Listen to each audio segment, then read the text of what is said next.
A very good morning to listeners. Welcome to my channel. I am continuing the findWHERE series on the topic of real estate, property investing and selling issues.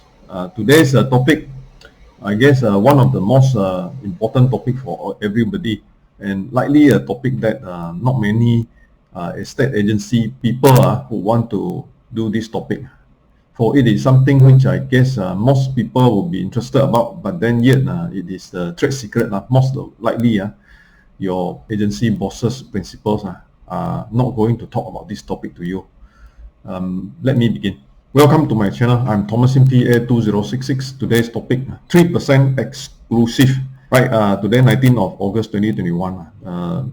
The name of the topic, 3% exclusive, probably is a bit misrepresented, because I think this topic highlighting as a 3% and exclusive, likely a lot of agency principal and agency bosses would ask you to do a 3% exclusive, but a lot of time it stops there. It stops there that they do not likely going to go into the business and explain it for the purpose of a sales force, because this is deep thinking for agency running rather than for the day in day out closing of sales. For your day in day out closing of sales, you do not really need to think about, I guess, more than half of the information that you're going to hear from me today. Right, we have covered, of course, the big portion of it, almost 70% on the two. On the right side, shelter, care, and invest on the left side. These are the three parts. Now we are at the final block, which is business, and we are touching the 3% exclusive. Yesterday we had done a topic on scam. Is it a scam? So likely 3% exclusive, this topic would be talking to you mostly on the question that is listed out here. Why you? You want to ask for exclusive? Why you? Why I have to give it to you? So basic question like this sometimes keep us going around thinking, why not the others are also doing the same? Why not the whole fraternity or the whole group, we all stand together and say that we only do exclusive and 3%? Why others have to come down to 2%, 1%, or doing all the free listing? They call it open listing. Why cannot the profession keep to a certain standard? So these are all questions that you have in your mind. So this is one part that is blaming. The other part is actually you ask yourself, do you have the ability to deliver the 3%? Do you deserve 3% exclusive? Actually asking backwards, asking yourself these questions, you would have to think very deep. You have a lot of issues to think about, and a lot of these issues cannot be solved on the surface. It cannot be an easy answer on the surface. So if you were to ask your leader or your principal registered estate agent in your agency firm, probably they also do not have a direct straight answer. So this topic is difficult for me, and also difficult for, I think, most of us in the industry. That means at the end you have to really think about what is there that you are doing that others are not doing. So that means differentiation. How much can you deliver that others cannot deliver? That's why you are able to ask for a higher fee and also ask for a special exclusive appointment or engagement. So you think about it in these questions. Name a critical success factor, something that you are really able to deliver your work over to your client or your customer, that it's makes you stand out among the others, so that you are, well, you have the gut, you have the gut and the audacity, we call it in the negative connotation, audacity to ask for a 3% exclusive. Right, so let me not drill too much into this and proceed to the subsequent slides. In fact, if you think about competition, we have about hundreds and hundreds of new PA every year lah, and not saying that the PA are all going to qualify immediately, but there are about 1,600 over after they have delisted. They have also deregistered some of the PA who did not pay their renewal fee. So this year 2021 is the first time in board's action, a very efficient registrar who tagged down 600 over PA who did not pay their renewal fee for 2021. So let's say just keep it as about 1,000 agencies in Malaysia and about 2,000 over registered estate agent. And every estate agency company has, let's say, average of 50 numbers of negotiator. Our negotiator number now is running at 48 to 49,000. So my estimate is that just look at Kuching, we have 40 over agencies, and we have about 800 negotiator registered, and actively their names are in the lppeh.gov.my search, website search, and this means that they are about half of them are part-timer, so you're looking at about 400 over negotiator in small place like Kuching or some outskirts of Kuching. Miri and Cebu and Bintulu, most of them are not registered, they are illegal agents, and let us look at that illegal numbers plus the registered ones. Probably the whole Sarawak will be touching about easily about 1,000 negotiators. So look like if we are all charging 2%, and you stand out and say I want to charge 3%, most likely clients would walk away. Clients would be walking away and saying that, are you crazy? Others are charging 2%.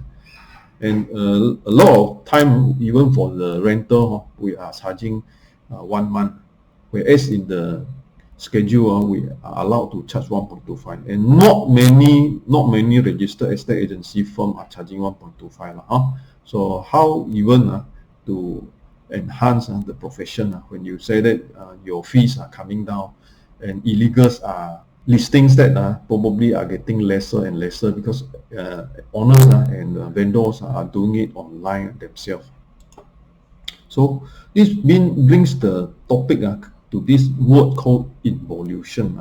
So this is a word in China called 内卷, and this word involution in a lot of time if you search the internet is about the degradation of the internal organ. That means our organ like kidney, liver, over time when it ages, it actually regress.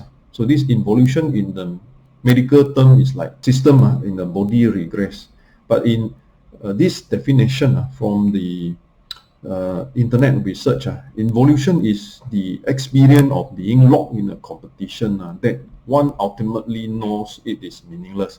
And in the earlier chapters, we have talked about 内卷, and I have given examples in China where people try not to compete, so they become 躺平, they lay low, so they maintain a very low expenditure in their lifestyle, and therefore they try to weather, or they try to fight or battle with the involution that they see in their society. But the origin of this involution in anthropology, in the sense social science, is actually from a American anthropologist, Clifford, who actually popularized this term on agriculture involution in 1963, even before I was born.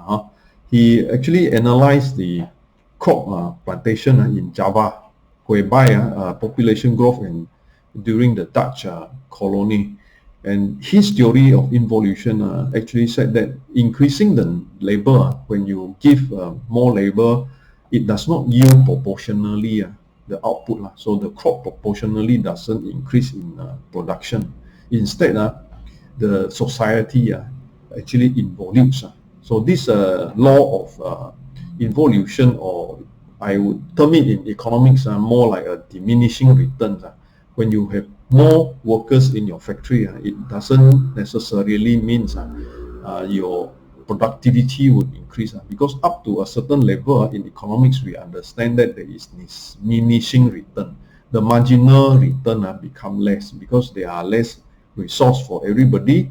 Initially, if you have 5 workers, everybody works well with their own space and their own way of doing things, and they have optimal production. But we increase to 10%, there may be less space to move around. They may have to wait, queue up for a certain process to happen before the next person can come in. So all this happens, and therefore marginal return actually diminishing.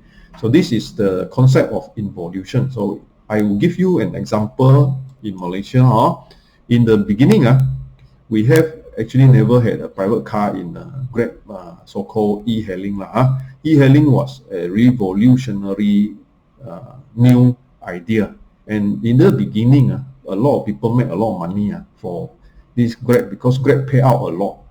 And in fact, I had a friend who benefited on this because during the early days it was illegal to grab a car. So therefore, the Grab company pay a lot of incentive so that the driver keep on driving, because they are competing with the taxis, the registered passenger cars. So all these registered taxis are complaining that the competition from the e-hailing is unhealthy and unnatural.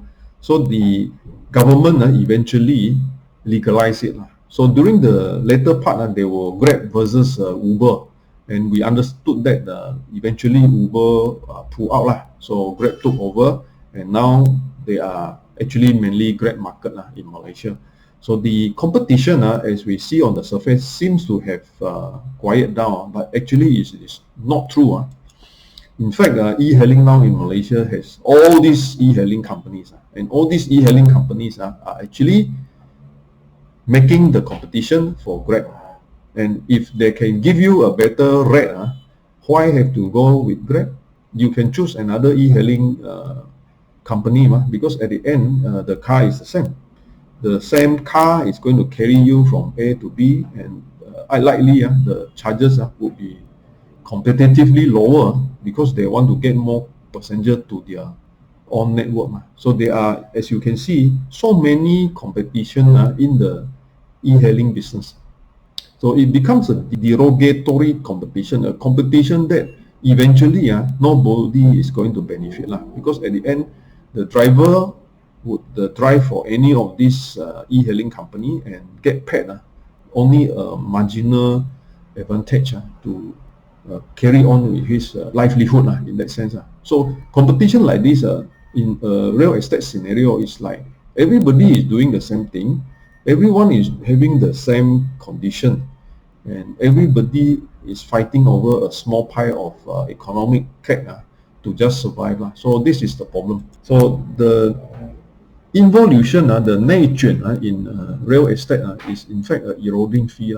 So in the 1960s to 1980s, the illegals were in the market. There were no recognition of who is a registered estate agent at that time, because there was no act of parliament, there was no law. Everybody is an agent. And that time, not many people want to be an estate agent because it was very new. A profession like that did not attract attention, because basically people just do barter trading. They're selling on themselves.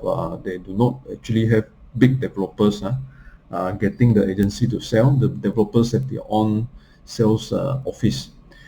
Agents emerged in a small number in 1990s.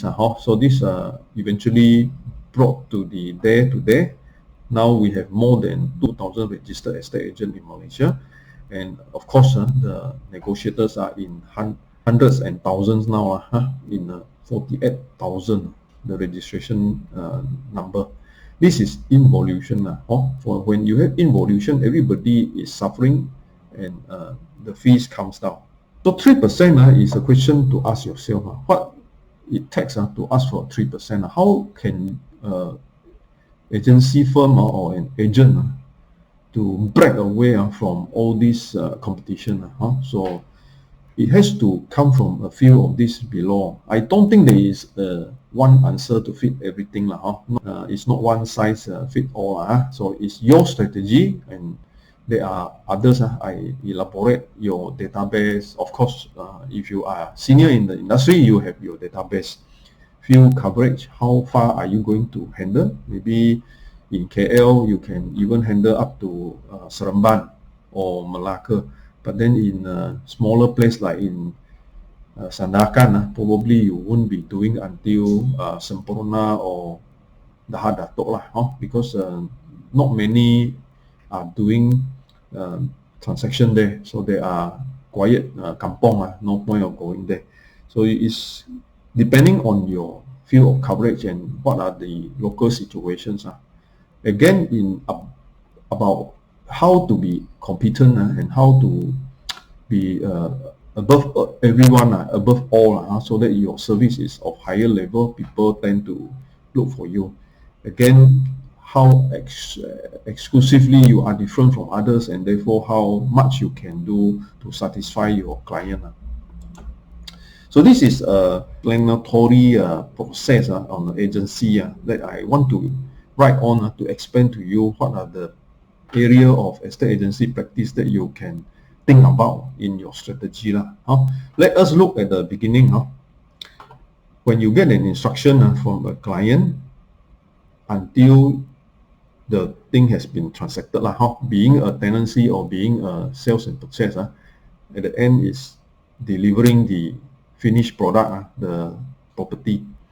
So from the initial phase, doing inspection, talking to your appointment as in a professional fee for your commission charges, you have not actually carried out the whole lot here.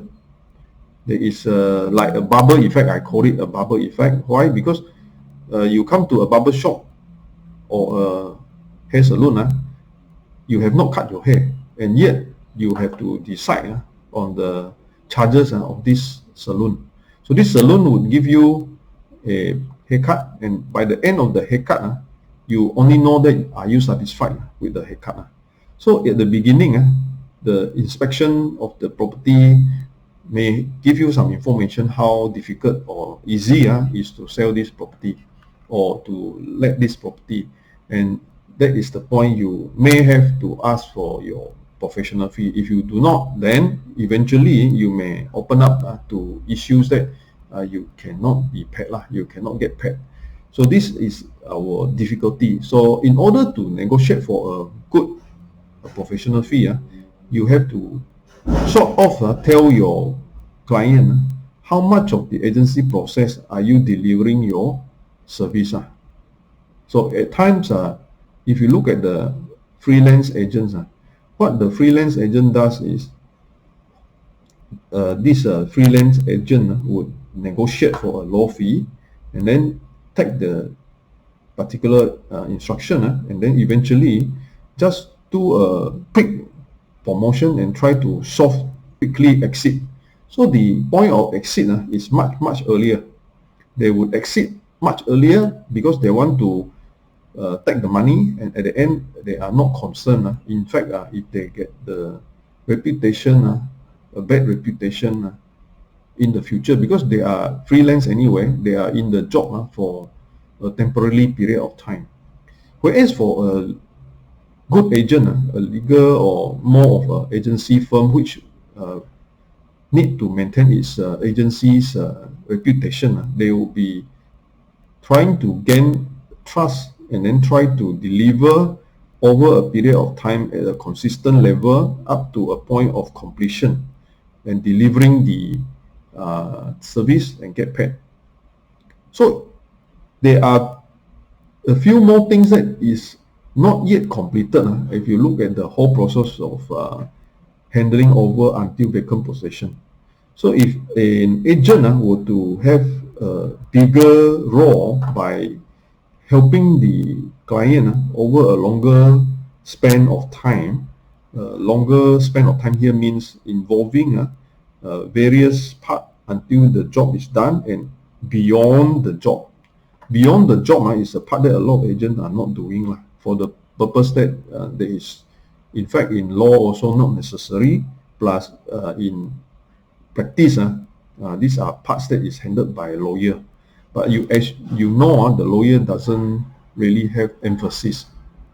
So this emphasis indeed is a part that whether an agency firm wants to cover this part or not. So if the agency firm is more long-term thinking, maybe this would be an area for the agency firm to market its difference in comparing to other agents. Of course, that means from the instruction and trying to negotiate for a deal until completion of the signing of the tenancy agreement and the sales and purchase agreement, and having paid, we still have to emphasize if you can do more, then you may stand out among the other agents.